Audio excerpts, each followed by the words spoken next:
वैश्य अंग्रिश गोत्रीय ब्राह्मण ही है ना? इस संसार में एकमात्र आप ही हैं जिन्होंने सर्वाधिक पुण्य अर्जित किया है।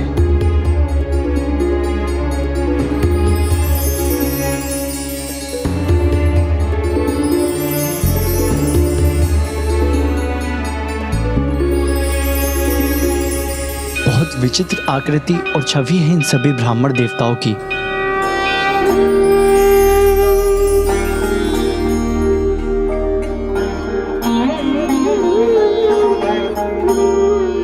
मेरा प्रणाम स्वीकार कीजिए।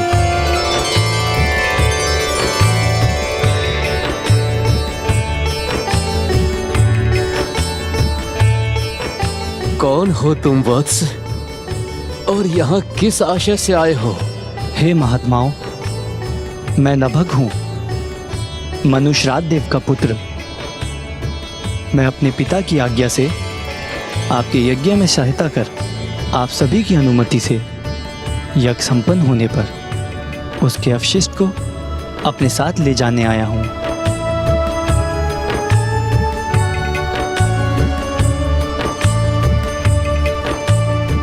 मैं तुम्हारे इस प्रस्ताव का स्वागत करता हूँ वत्स,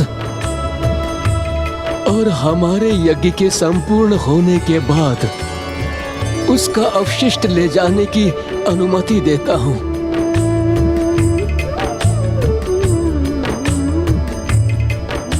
लंकेश, आपने तो कहा था नभग का वहाँ आगमन प्रभु के कृष्ण दर्शन अवतार का कारण बनने वाला था। ऐसा क्या हुआ था वहाँ? नभग से एक भूल तो हुई थी गौरी पुत्र। भूल? कैसी भूल लंकेश? नभग ने अंगिरस गोत्रीय ब्राह्मणों से अनुमति प्राप्त करते ही यज्ञ की व्यवस्था आरंभ कर दी और सभी ब्राह्मण देवता यज्ञ आरंभ करने की प्रतीक्षा में अपने स्थान पर स्थित हो गए। ओम नमः शिवाय, ओम नमः शिवाय, ओम श्री गणेशाय नमः, ओम अग्निदेवाय नमः स्वाहा।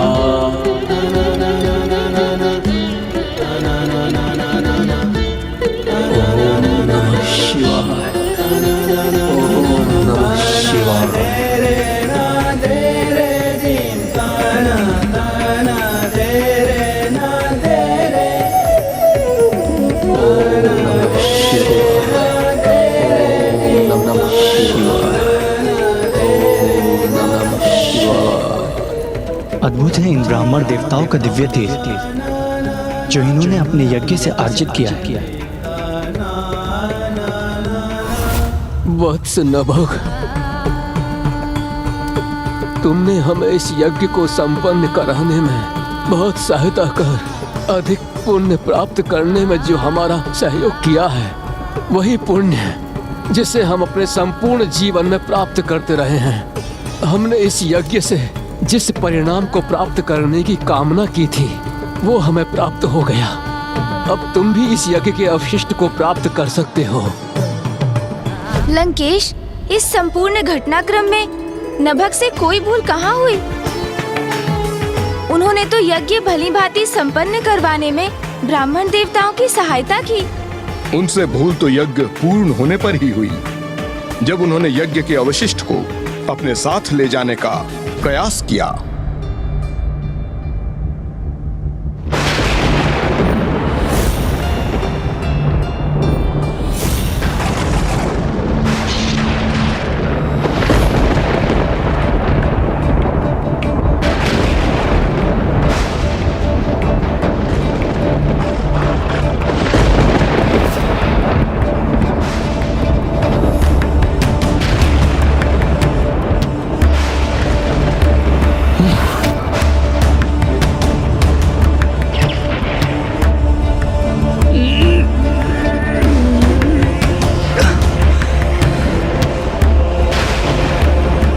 ये क्या हो रहा है?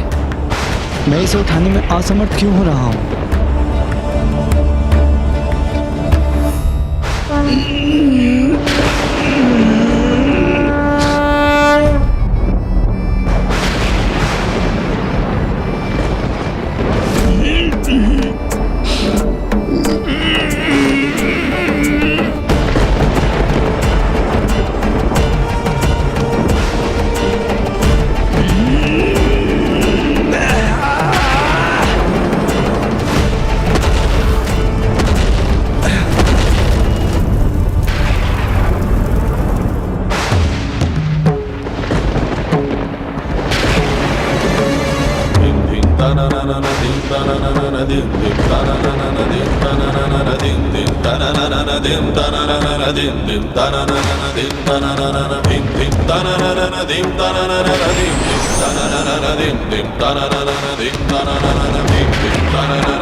हे महादेव के श्री कृष्ण दर्शन अवतार, प्रभु हमारा प्रणाम स्वीकार कीजिए।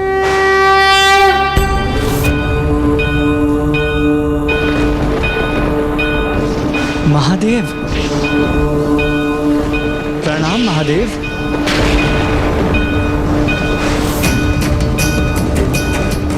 नभाग, तुमने यज्ञ के अवशिष्ट को अपने साथ ले जाने का दुस्साहस कैसे किया?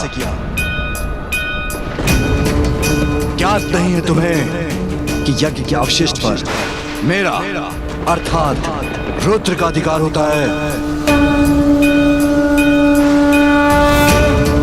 आपके प्रति दोष करने का मैं दुस्साहस कैसे कर सकता हूँ? मैं तो ये अवशिष्ट महान अंग्रेज गोत्रीय ब्राह्मणों की अनुमति से ले जा रहा था, जिससे मेरा और मेरे पिता का जीवन यापन संभव हो सके। जो उनका है ही नहीं, उसे तुम्हें कैसे प्रदान कर सकते हो महान ब्राह्मण? क्योंकि प्रजापति दक्ष ने यज्ञ के अवशिष्ट पर मेरा अधिकार स्थापित किया है।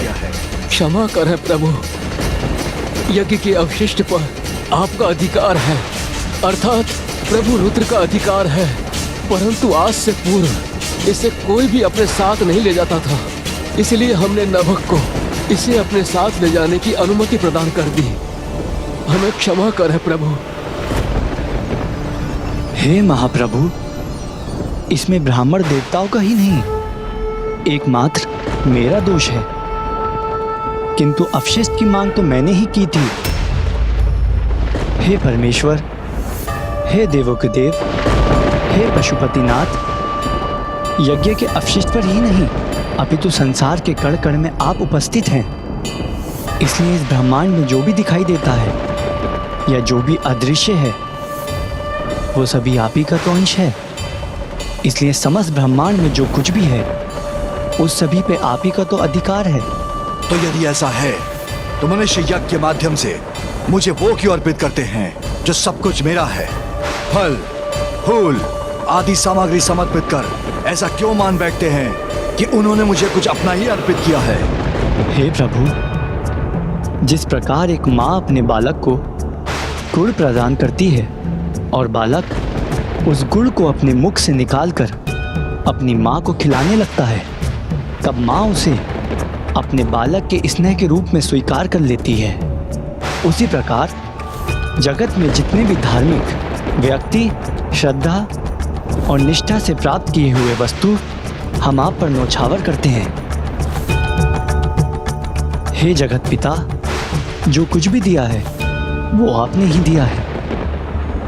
मैं भला कौन होता हूँ स्वयं ये सब प्राप्त करने वाला, जो आपकी इच्छा के बिना यज्ञ का अवशिष्ट ले जाता। मेरा शरीर, मेरी आत्मा, मेरे कर्म आपके ही तो हैं, मेरे पुण्य भी तो आपके ही हैं। मैं पूर्ण रूप से आपका ही तो हूँ। जब आप स्वयं मेरे साथ हैं तो भला मुझे और क्या चाहिए?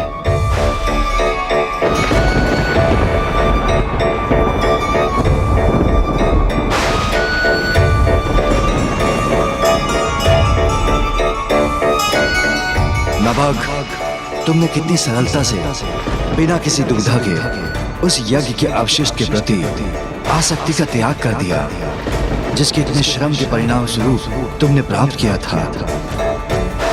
और तुम्हारे ही समान सभी को यह सदा स्मरण रखना चाहिए कि जब कोई मनुष्य किसी वस्तु पर अपना ही पूर्ण रूप से अधिकार मान लेता है, तब उसे सत्य का बोध कराने हेतु भगवान स्वयं उससे छीनने के लिए विवश हो जाते हैं। किंतु जिस प्राणी ने संसार में जो कुछ भी है उसके साथ स्वयं को भी मेरा मान लिया है, तो फिर स्वयं संसार की प्रत्येक वस्तु स्वतः ही उसे प्राप्त हो जाती है। इसलिए जो मेरा है वो तुम्हारा भी है, इसलिए तुम इस यज्ञ का अवशेष अपने साथ ले जा सकते हो पुत्र नभग।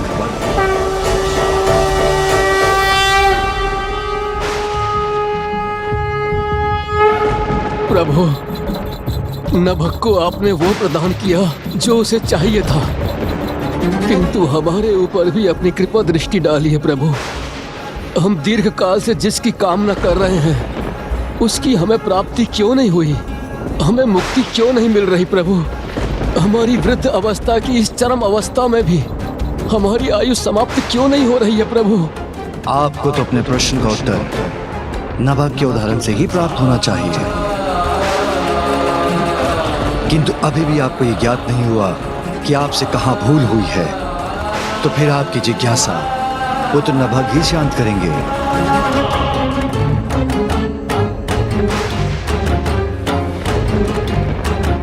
हे ब्राह्मण देवता, मुझे क्षमा कीजिए, किंतु ये मेरा कहना आवश्यक है कि आपकी इस दशा का कारण आपकी आसक्ति है। आसक्ति? कैसी आसक्ति? पुत्र, हमारे पास है ही क्या जिससे हम आसक्त हो सके? पुण्य, वो पुण्य जो आपने आज तक अर्जित किए हैं, उनके प्रति आसक्ति भाव रखने के कारण आपने प्रभु को समर्पित नहीं किया। उन पुण्यों का फल तभी तो प्राप्त होता है जब हम उनके प्रति आसक्ति के भाव से रहित होकर उन्हें ईश्वर को अर्पित करते हैं। इसलिए तो प्रत्येक यज्ञ के पश्चात ये कहा जाता है, ईश्वर को समर्पयामि, अर्थात हमने जो भी आपसे प्राप्त किया है वह आपको समर्पित करते हैं प्रभु।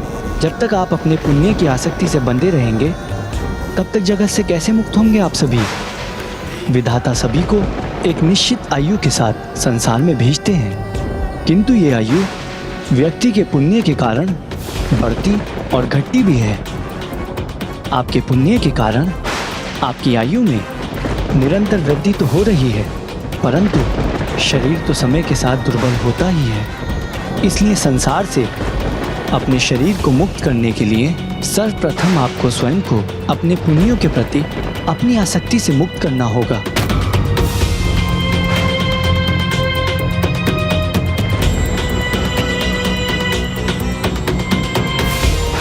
हे प्रभु, नभग ने अपने शब्दों से हमारे ज्ञान चक्षु खोल दिए हैं। हम इसी क्षण अपने पुण्य आपको प्रदान करते हैं। नहीं, मुझे आपके पुण्य की आवश्यकता नहीं है। मुझे आपके पुण्य की आवश्यकता नहीं है। मुझे आपके पुण्य की आवश्यकता नहीं है। आप अपने पुण्य मुझे नहीं, पुत्र नभग को प्रदान कीजिए, क्योंकि वही उसको प्राप्त करने के योग्य है। आपकी पुण्य की शक्ति का उचित उपयोग एकमात्र पुत्र नभग ही कर सकता है, क्योंकि उसे किसी भी वस्तु अथवा सांसारिक सुख के प्रति कोई आसक्ति नहीं।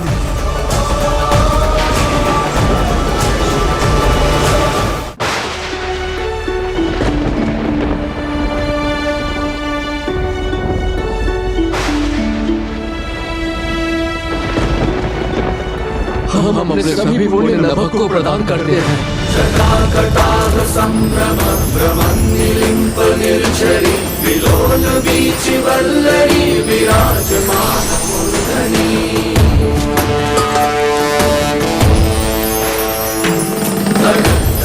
इस प्रकार मेरे प्रभु शिव शंकर शंभु के कृष्ण दर्शन अवतार का आशीर्वाद पाकर नभग को मात्र यज्ञ का अवशिष्ट ही नहीं अपितु पुण्य का सागर ही प्राप्त हो गया। इस पुण्य के प्रति भी उनकी कोई आसक्ति नहीं थी, इसलिए पलक झपकते ही जिसके पास कुछ भी नहीं था उसने सब कुछ प्राप्त कर लिया और वो चक्रवर्ती राजा बन गए।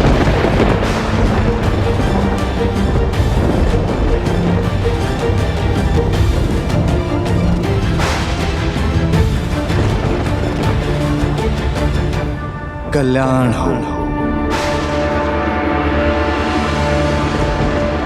अर्थात लंकेश, प्रभु के इस अवतार से तो यही संदेश प्राप्त होता है कि कभी भी किसी को सांसारिक और भौतिक वस्तुओं के प्रति आसक्त नहीं होना चाहिए एवं अपने अच्छे कर्मों एवं पुण्यों के प्रति भी कोई मोह नहीं रखना चाहिए। अन्यथा जिसके प्रति मनुष्य जितना आसक्त होता है उतने ही शीघ्र उसे खोने पर विवश हो जाता है। हाँ गौरी पुत्र, प्रभु कृष्ण दर्शन अवतार ने उत्तम जीवन का अगला यही सूत्र स्थापित किया। आसक्ति दुर्गति के पथ पर ले जाती है और आसक्ति विहीन होने से ही प्रकृति का पथ प्रशस्त होता है।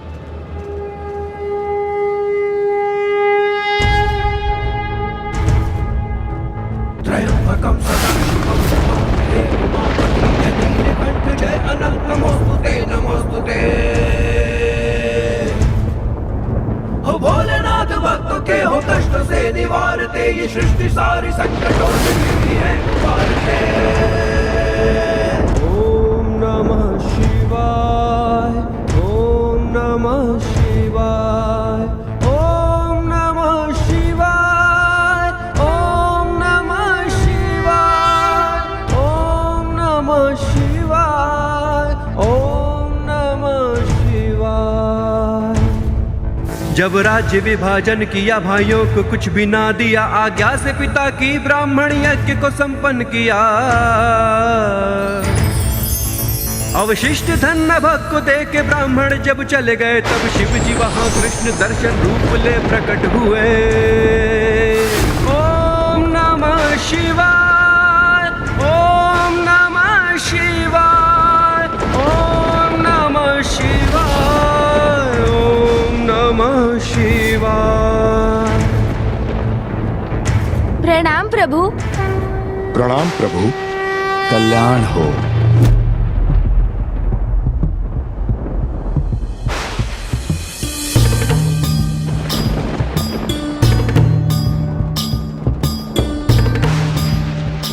लंकेश, तुम्हारे हाथों में किसका आत्मलिंग है? वो प्रभु। बताओ लंकेश, किसका है ये आत्मलिंग?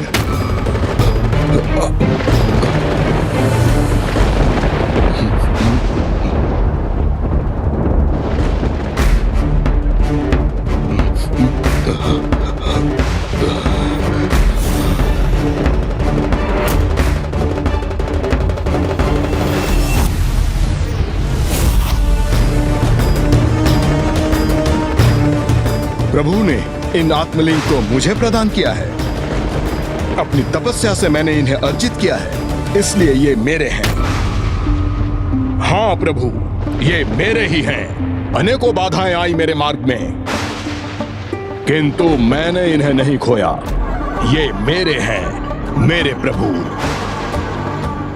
इन्होंने स्वयं आसक्ति पर आधारित प्रभु के अवतार की कथा सुनाई है, फिर भी प्रभु की आत्मलिंग के प्रति अपनी ही आसक्ति से मुक्त नहीं हो पा रहे हैं। ये तो ज्ञात है ना आपको कि आसक्ति से ही दुर्गति है।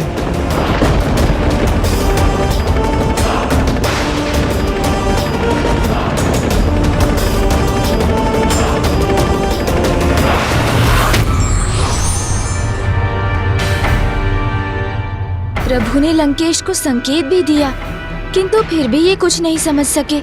इसलिए सत्य ही कहा जाता है कि अहंकार में महाज्ञानी भी अज्ञानी हो जाते हैं।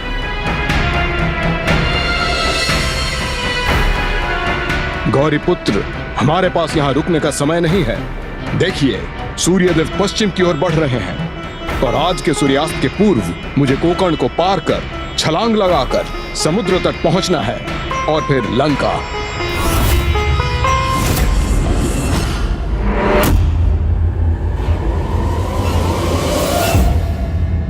अब मेरे पास बहुत कम समय शेष है, तो अब मुझे अधिक जल प्रदान करना होगा इन्हें, तभी मेरी योजना सफल हो सकेगी। लंकेश, जल ग्रहण कीजिए।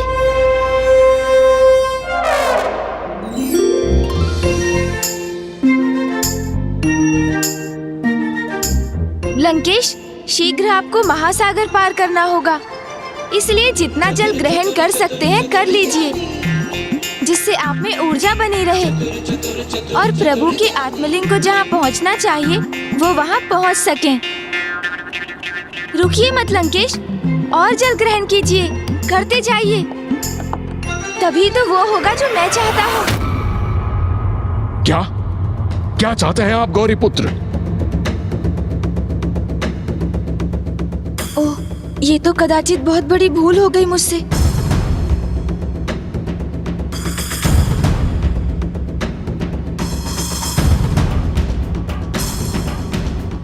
मैं तो बस इतना ही चाहता हूँ लंकेश कि प्रभु के आत्मलिंग उनके उचित स्थान पर पहुँच जाएं।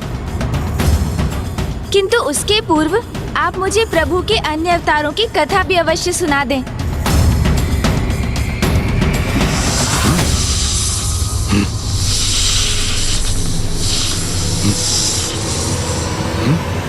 ये स्वर कैसा?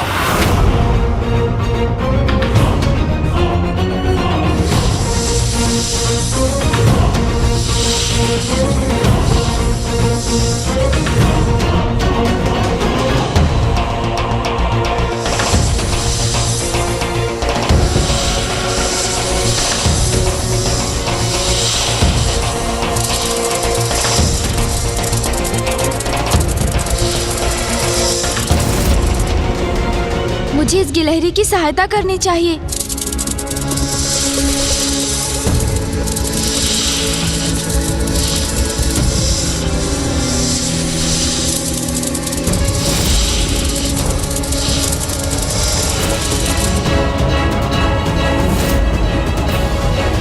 हे प्रभु महादेव, मेरी रक्षा कीजिए। हे प्रभु महादेव, मेरी रक्षा कीजिए।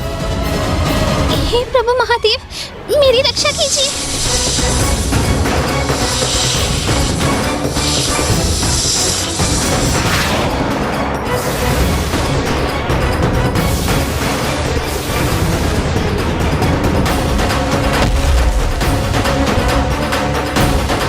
तुम सभी सर एक साथ आए, फिर भी मुझे कोई क्षति नहीं पहुंचा सके ना? मेरी गति, मेरी सूझबूझ से स्वयं की रक्षा कर ली मैंने। स्वयं की रक्षा कर ली मैंने। स्वयं की रक्षा कर ली मैंने। स्वयं की रक्षा। देखा गजानन, जब तक उस गिलहरी ने स्वयं की रक्षा को प्रभु शिव शंकर शंभू की कृपा पर आधारित किया हुआ था, वो निरंतर उसकी सुरक्षा करते रहे। किंतु जैसे ही उस गिलहरी में अहंकार का समावेश हुआ और उसे ऐसा प्रतीत होने लगा कि वो स्वयं ही अपनी रक्षा कर रही है, तब वो प्रभु की कृपा से वंचित हुई। वो काल का ग्रास बन गई। जब आप स्वयं को ही सब कुछ अर्थात अपने भाग्य के कर्ता धर्ता मानने लगते हैं, तो ईश्वर का साथ छूट जाता है। तो आप ये कहने का प्रयास कर रहे हैं लंकेश कि जो ईश्वर पर विश्वास रखकर सदा उन्हें अपने साथ रखते हैं, ईश्वर भी सदैव उनके साथ रहते हैं। उचित कहा गौरी पुत्र। प्रभु के अगले अवतार से तो हमें यही सीख प्राप्त होती है। प्रभु के कौन से अवतार लंकेश? भिक्षुवर्य अवतार।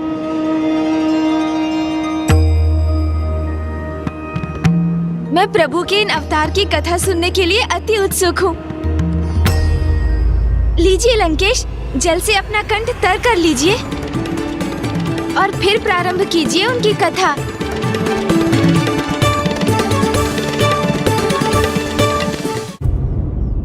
एक समय की बात है, एक अत्यंत शक्तिशाली प्रभु के अनन्य भक्त राजा सत्यार्थ हुआ करते थे। उन्हें यह विश्वास था कि उनके निकट के राज्यों से उनका मित्रवत संबंध है, किंतु राजा सत्यार्थ को ये ज्ञात नहीं था कि उनके निकटवर्ती राज्य उनके राज्य के समृद्धि से ईर्ष्या रखते थे। और फिर इसी द्वेष के कारण एक दिवस एक समीप के राज्य की सेना ने उनके राज्य पर आक्रमण कर दिया। महाराज की जय हो। शत्रु सेना सीमा पर है, युद्ध आरंभ होने जा रहा है।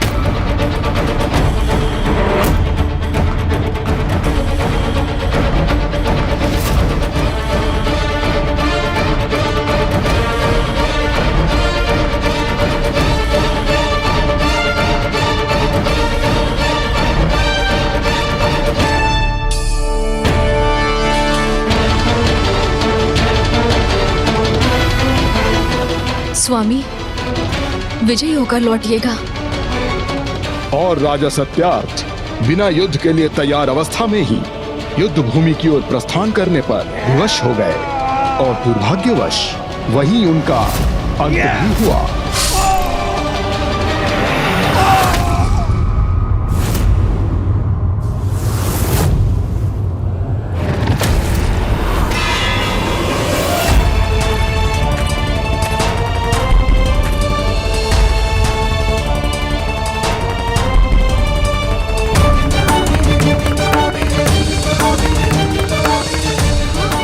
और उनकी गर्भवती रानी को अपना राजभवन त्याग कर वनवास करने पर विवश होना पड़ा। किसी प्रकार रानी वहीं वन में छिपी रही और फिर उन्होंने उसी दीनहीन अवस्था में शीघ्र ही एक पुत्र को भी जन्म दिया।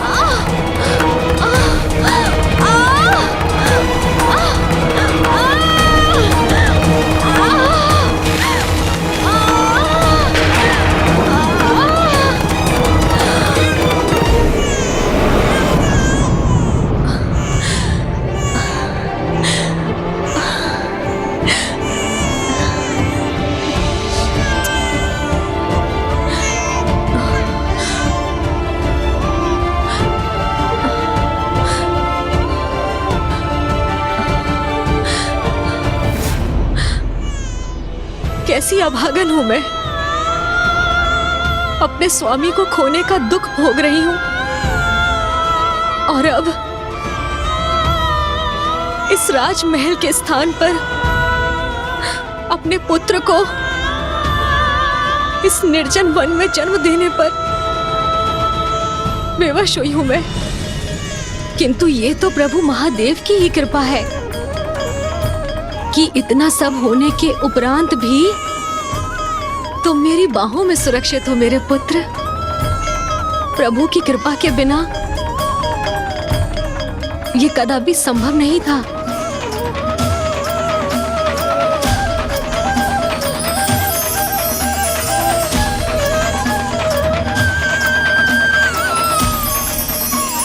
पुत्र, हम पर अपनी कृपा दृष्टि रखने हेतु यहाँ पर भी उपस्थित है प्रभु।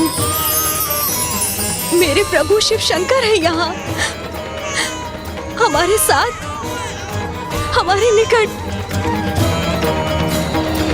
जिन्होंने इतने कष्ट सहे, पति को खोया, राज्य से बहिष्कृत हुई, वन में अकेली अपने नवजात शिशु के साथ विचरण करने में विवश हो गई,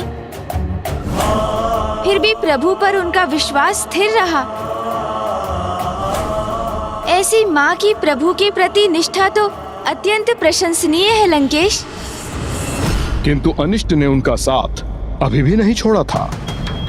उनके साथ जो पूर्व में हुआ था, अब उससे भी भयंकर कुछ होने जा रहा था।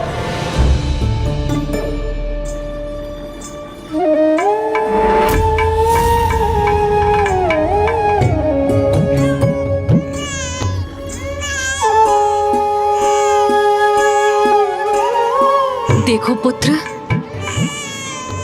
अब तुम्हारे पिता तो नहीं, किंतु तुम उनके अभाव से कभी प्रभावित मत होना। सदा जगत पिता महादेव में विश्वास रखना, प्रभु भोलेनाथ में आस्था रखना, क्योंकि अब वो ही तो तुम्हारे पिता हैं। वो सदा तुम्हारी रक्षा करेंगे। पुत्र, अब हम तुम मिलकर प्रभु महादेव की आराधना करेंगे, किंतु उसके पूर्व तुम्हारी माँ को स्नान करना होगा।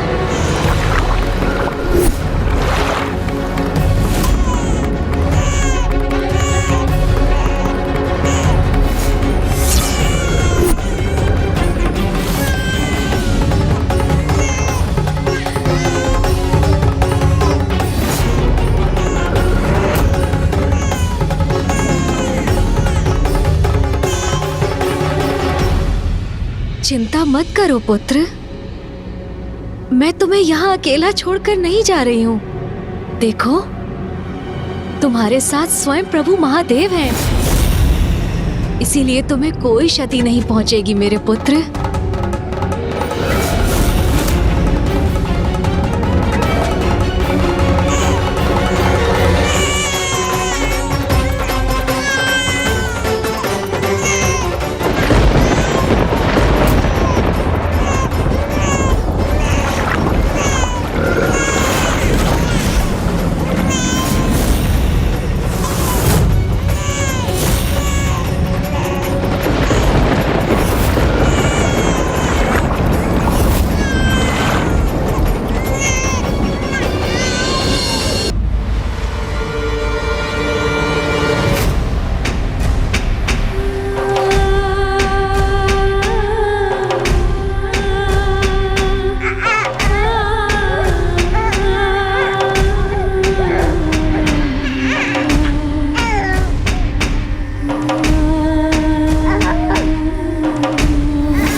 मेरा पुत्र,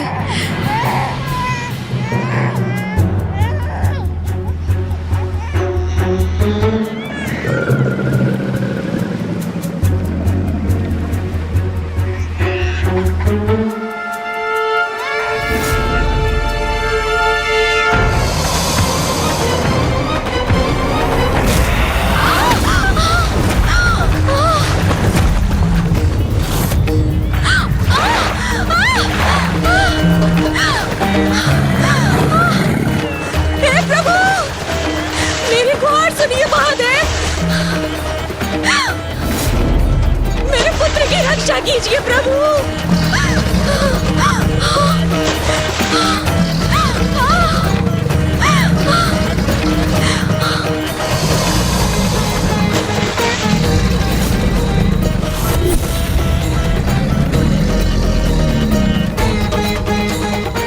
तुम्हें कुछ नहीं होगा पुत्र, भोलेनाथ पर भरोसा रखना।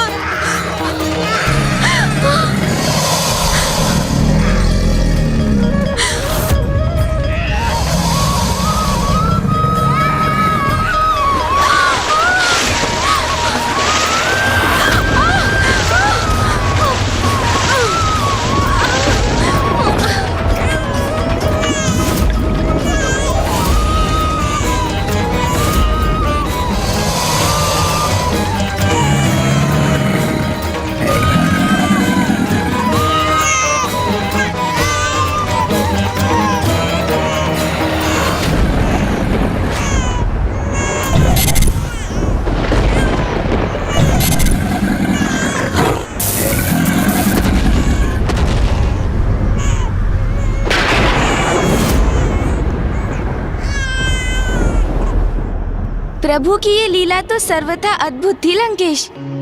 उस नवजात शिशु के जन्म के पूर्व उसके पिता और अब जन्म के उपरांत उसकी माता दोनों ही मृत्यु को प्राप्त हुए, किंतु अनाथ होकर भी उसकी माता के शब्द उन शब्दों में निहित प्रभु के प्रति अटूट आस्था और विश्वास को उस अबोध बालक ने अपने हृदय में धारण किया और स्वयं जगत पिता महादेव का शरणागत बन गया।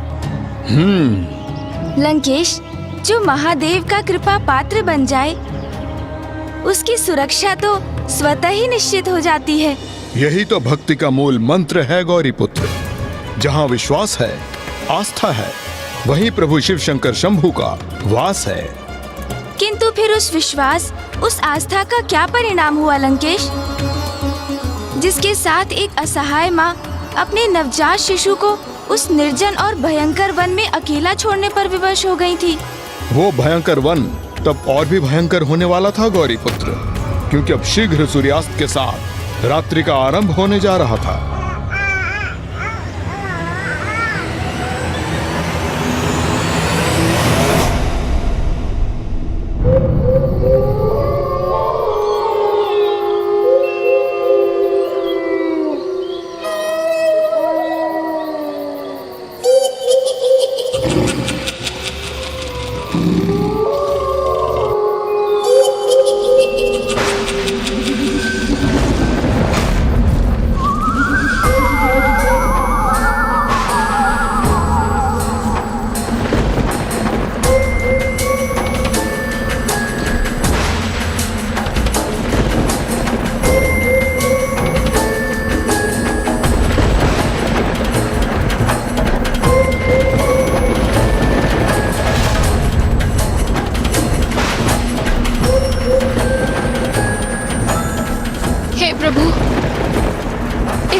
वन में कहाँ अपना मार्ग भूलकर उलझ गई मैं।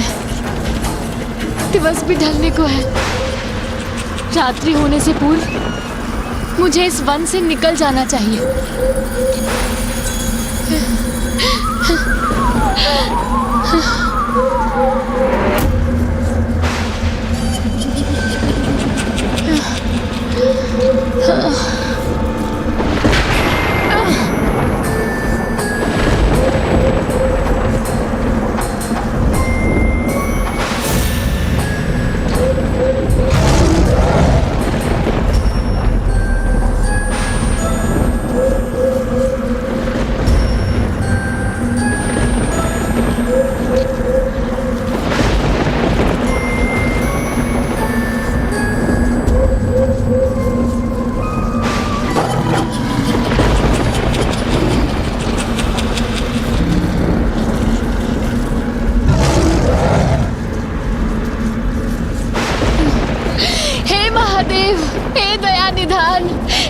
कीजिए इस भिक्षुणी पर। अभी अंधकार मत होने दीजिए प्रभु। मैं इस भयंकर वन में हिंसक पशुओं के मध्य अकेली न रह जाऊं प्रभु। प्रभु किधर जाऊं, कुछ समझ नहीं आ रहा।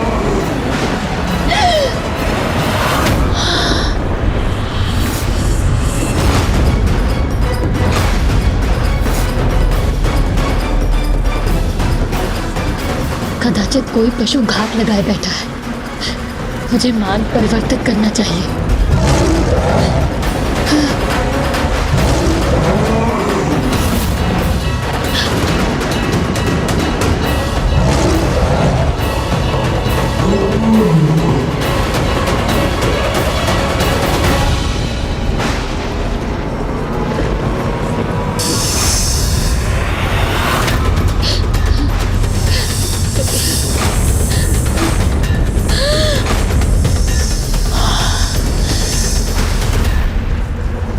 यहाँ तो पग पग पर संकट है। महादेव रक्षा करे, महादेव रक्षा करे। महादेव कहाँ जाऊं प्रभु।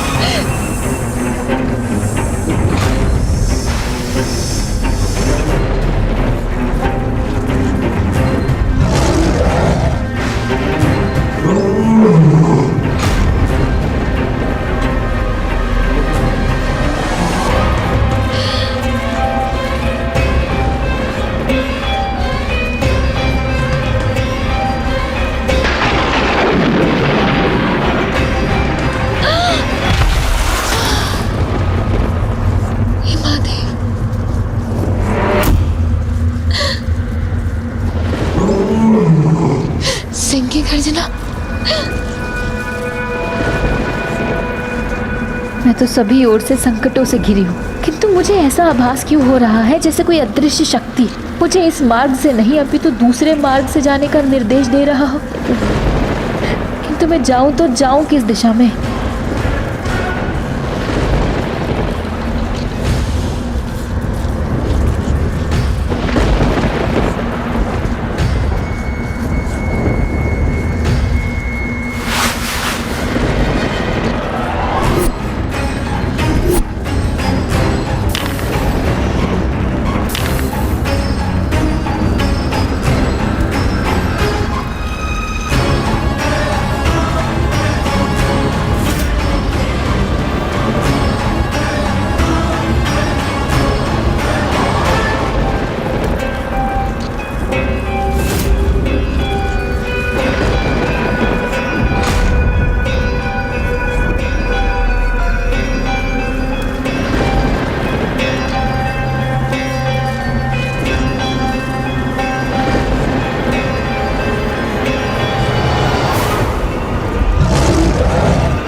महादेव सहायता करें प्रभु। इस भयानक वन में अकेले कैसे रहूंगी मैं।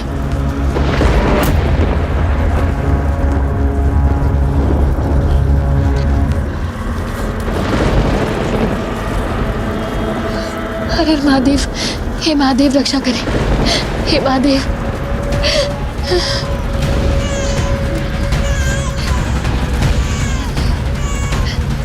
रक्षा करे महादेव। ये वन तो विकट उलझाव के समान है। मैं पुनः वहीं पहुंच गई जहां कुछ समय पूर्व थी।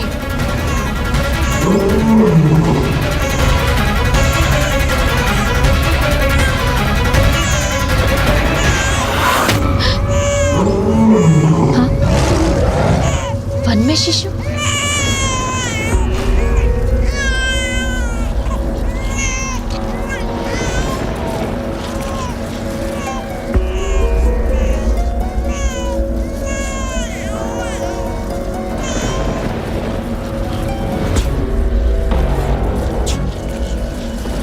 ये नवजात शिशु इस घने जंगल में कैसे? इसकी माँ कहाँ है? कोई तो होना चाहिए ना इसके साथ।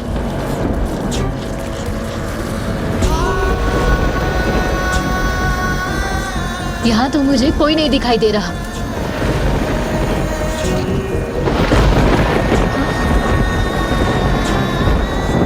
ये वस्त्र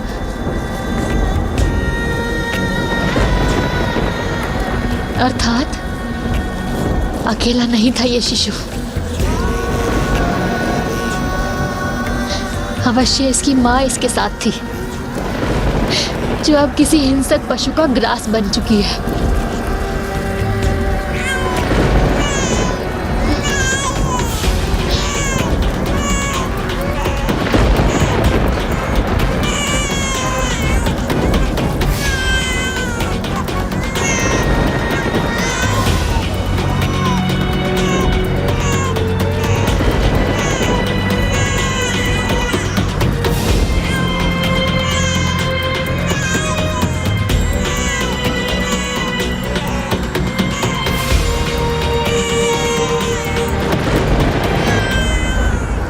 देवी, आपका आंचल रिक्त है और इस शिशु को भी ममता भरे आंचल की आवश्यकता है।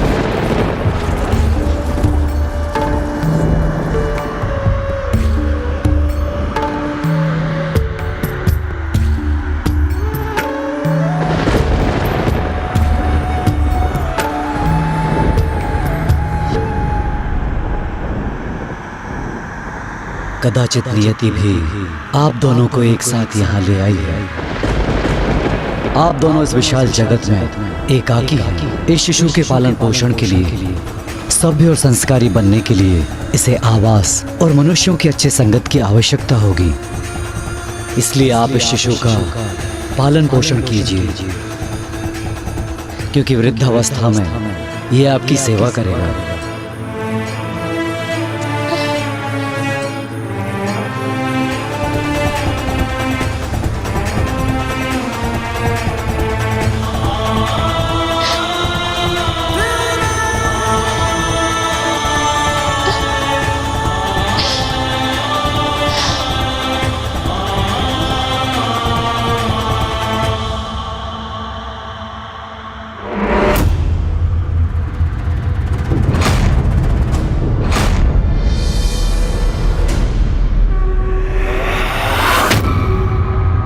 भिक्षुक, मुझे तो ऐसा आभास हो रहा है जैसे नियति ने नहीं, स्वयं मेरे भोलेनाथ ने हम दोनों का साथ निर्धारित किया है।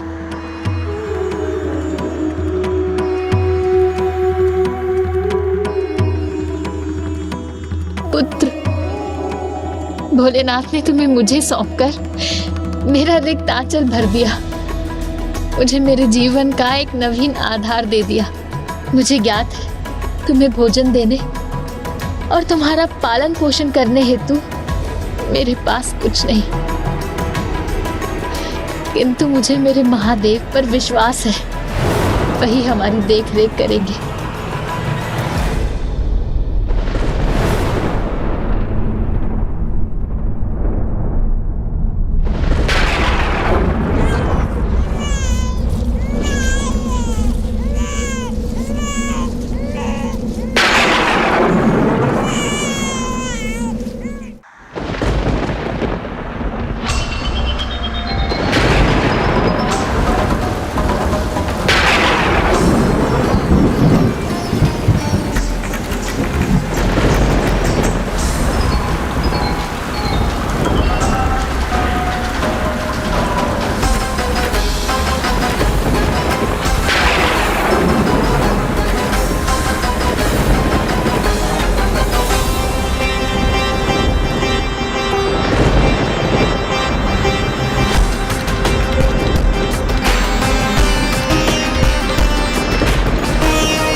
प्रभु महादेव पर पूर्ण आस्था होती है उन पर वो सदैव कृपा दृष्टि रखते हैं। ये घटना तो इसका ही एक और उदाहरण थी। आयु में वृद्धि होने के साथ वो बालक प्रभु शिव शंकर शंभू के प्रति अपनी दोनों माताओं का अटूट विश्वास और आस्था आत्मसात करता गया।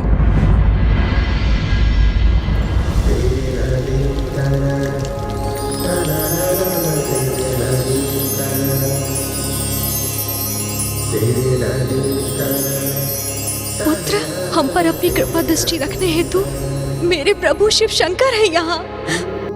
माँ, क्या है प्रभु शिव का परिचय और हमें सदैव उन पर आस्था क्यों रखनी चाहिए? शिव वो शून्य है जिनसे समस्त ब्रह्मांड प्रकट हुआ। वो अनंत है, सर्वव्यापी है। वही सृजनकर्ता भी है, संहारक भी और विनाशक भी।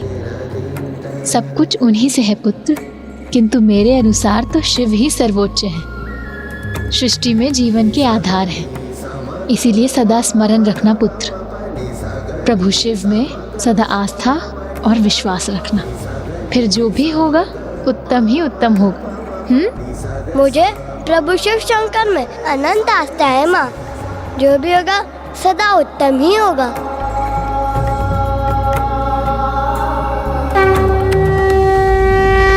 ज्ञान में समृद्ध किंतु धन से दरिद्र होने के कारण भिक्षुणी माता के द्वारा उस बालक का लालन पालन करना कदापि सरल नहीं था। किंतु जब भी वो दोनों ऐसी किसी कठिनाई का सामना करते तो कोई ना कोई चमत्कार उनको उस कठिनाई से मुक्त कर देता। माँ, मुझे भूख लगी है माँ, कुछ खाने को दो ना माँ। कहाँ से लाऊं भोजन? कुछ भी तो अन्न नहीं है घर में पकाने के लिए। प्रसाद लाया हूं मैं।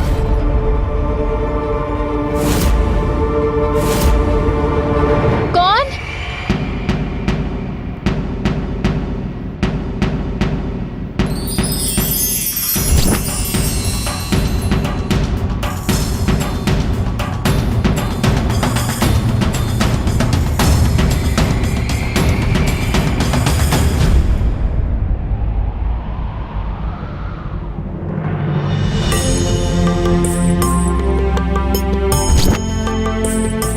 ये लो पुत्र, प्रभु का प्रसाद ग्रहण करो।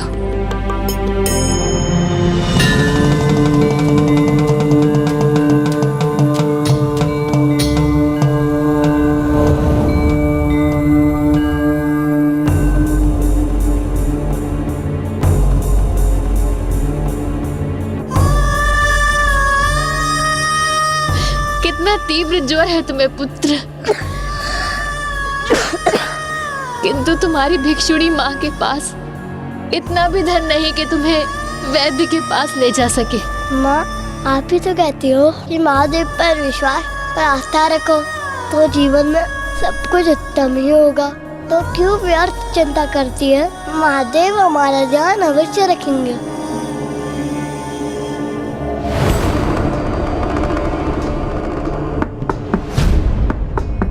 बाहर बहुत वर्षा हो रही है देवी, तो क्या मैं यहाँ आपके द्वार पर इस वर्षा के थमने की प्रतीक्षा कर सकता हूँ? मैं एक वैद्य हूँ, निकट के ग्राम के रुग्ण व्यक्ति का उपचार करने आया था।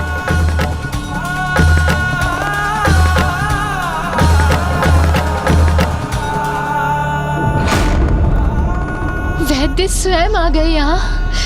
ये भी आप ही की कृपा है महादेव।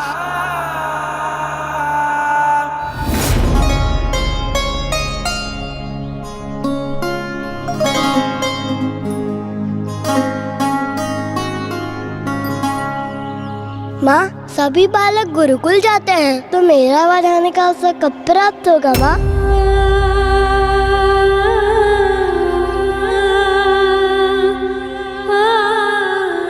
धन के अभाव में मैं तुम्हें गुरुकुल भी नहीं भेज सकती पुत्र। तुम्हारी माँ के पास गुरु दक्षिणा देने के लिए कुछ भी तो नहीं, वो रिक्त है। बताइए ना माँ, मैं कब जा सकूंगा गुरुकुल? जब महादेव की इच्छा होगी तब। चलो।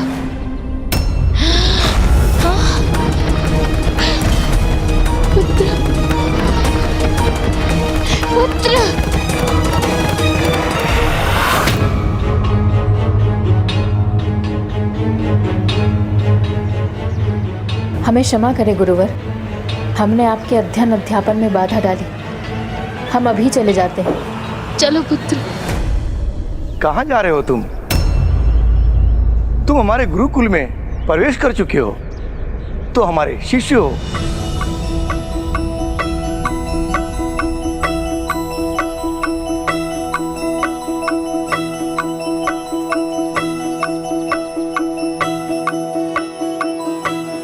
प्रणाम गुरुदेव। तुम्हारा नाम क्या है बालक? क्या नाम है तुम्हारा? पुत्र। मेरा नाम तो पुत्र है गुरुदेव। पुत्र? हाँ गुरुदेव, मेरी माँ तो मुझे पुत्र कहकर ही पुकारती है, तो मेरा नाम तो पुत्र हुआ ना। और मेरे सखा मुझे मित्र कहकर पुकारते हैं, और आप सभी मुझे सहपाठी कहकर पुकार सकते हैं। इसीलिए पुत्र, मित्र, सहपाठी, शिष्य और शिव भक्त, यही मेरा नाम है। जो आपकी इच्छा हो आप उस नाम से पुकार लीजिए। तुम तो सर्वथा विलक्षण हो पुत्र। इसे धर्म के उस रहस्य का ज्ञान है जो तुम्हारी आयु में अन्य सभी से गुप्त रह जाता है। इसलिए समस्त संसार में जो तुम्हारा नाम प्रचलित होगा वो है धर्मगुप्त। आपको कोटि कोटि धन्यवाद गुरुदेव। ये तो मेरा सौभाग्य है कि मुझे मेरा नवीन नाम स्वयं मेरे गुरुदेव ने प्रदान किया।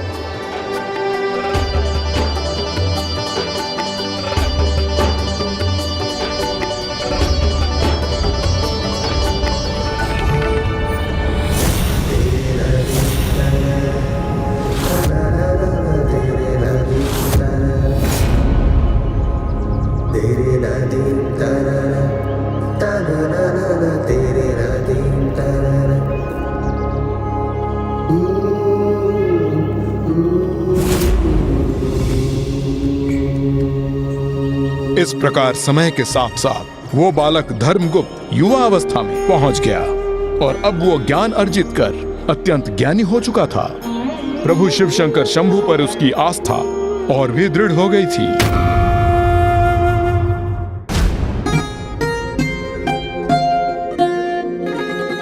मित्र, ये मार्ग अनुचित है, इस पर मत चलो। ये अनुचित मार्ग नहीं है मित्र, ये तो हमारे गृह के लिए सबसे छोटा रास्ता है। धर्मगुप्त, कदाचित तुम्हें ज्ञात नहीं, इस वन में राज विरोधी सशस्त्र दस्यु समूह घात लगाए हुए रहते हैं, और इसलिए इस मार्ग से जाना तो स्वयं संकट को आमंत्रित करने जैसा है। भानु, इस प्रकार भयभीत होने की आवश्यकता नहीं है। हमें विश्वास के साथ आगे बढ़ना चाहिए। मुझे तो प्रभु शिव शंकर में संपूर्ण विश्वास है, पूर्ण आस्था है। उनकी कृपा से जो भी होगा सर्वथा उत्तम ही होगा। यदि तुम भी उनमें वैसा ही विश्वास रखने में समर्थ हो तो मेरे साथ आओ, अन्यथा मैं अकेला ही आगे बढ़ जाऊंगा।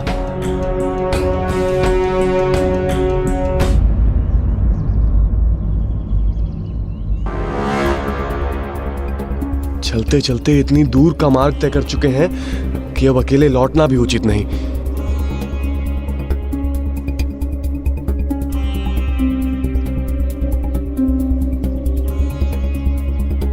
मित्र, अरे किस मूर्ख ने यहाँ इतनी सारी शिलाएं स्थित कर दी? कदाचित उसी ने मित्र, जिसने यहाँ कुछ छिपाने का प्रयास किया है। ध्यान से देखो मित्र भानु,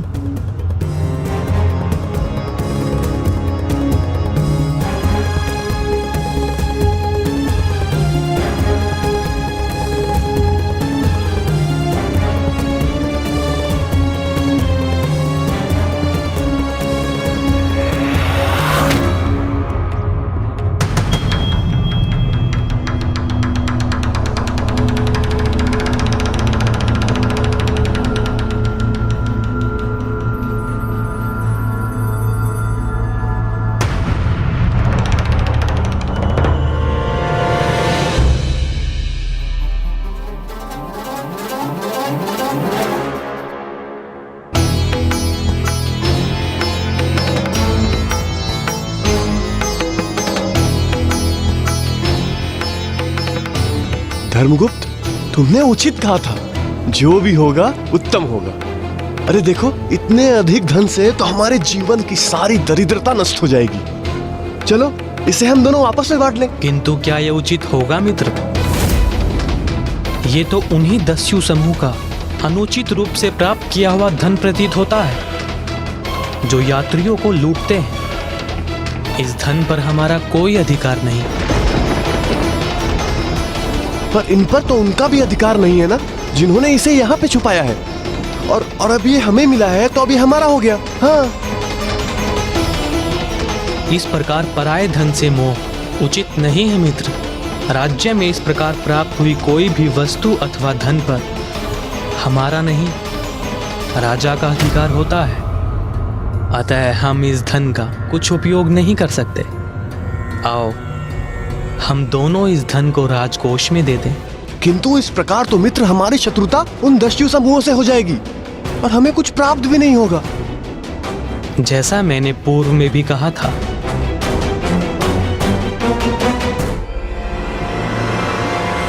मुझे प्रभु शिव में पूर्ण आस्था है।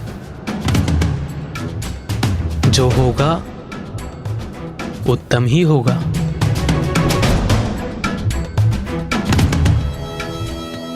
फिर क्या हुआ लंकेश? क्या भानु की स्वीकृति पाकर वो दोनों उस धन को राजा को लौटाने गए? हाँ गौरी पुत्र, भानु ने तो उनकी बात को स्वीकार कर लिया था, किंतु फिर मार्ग में स्वयं धर्मगुप्त का ही मन परिवर्तित हो गया और उन्होंने वो धन राजा के पास ले जाने का अपना निर्णय पलट दिया। किंतु ऐसा क्यों किया उन्होंने? क्योंकि ये तो उचित नहीं था।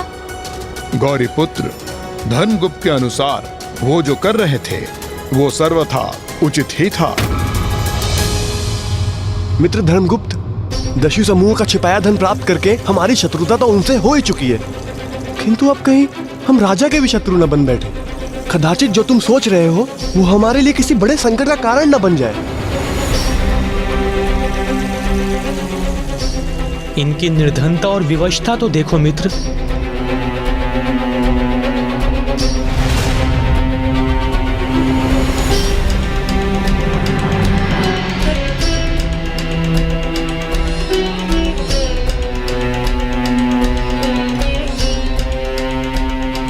यहाँ अकाल और भूकंपन के प्रकोप के उपरांत इनके लिए कुछ भी शेष नहीं रहा है। तो क्या इस धन से इनकी सहायता कर हम कुछ अनुचित कर रहे हैं? अभी तो तुमने कहा था कि यह धन हमारा नहीं। जो धन राजा का है हम उसे कैसे बांट सकते हैं मित्र? धन का उचित स्थान तो वही होता है जहाँ उसकी आवश्यकता होती है। वैसे भी राजा का धन प्रजा का ही तो होता है।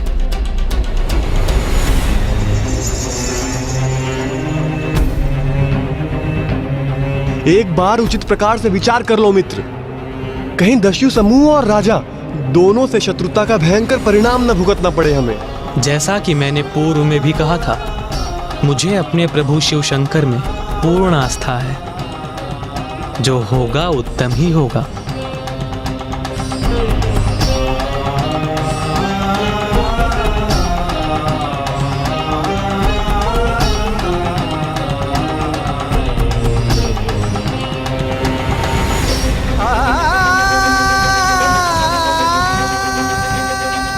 अर्थात लंकेश, धर्मगुप्त उदारता में भी कम नहीं थे। हाँ गौरी पुत्र, किंतु धर्मगुप्त की उस उदारता का उन निर्धन असहाय ग्रामीणों पर अत्यंत विपरीत परिणाम होने वाला था। किंतु क्यों और कैसे लंकेश? विदर्भ नरेश की जय हो।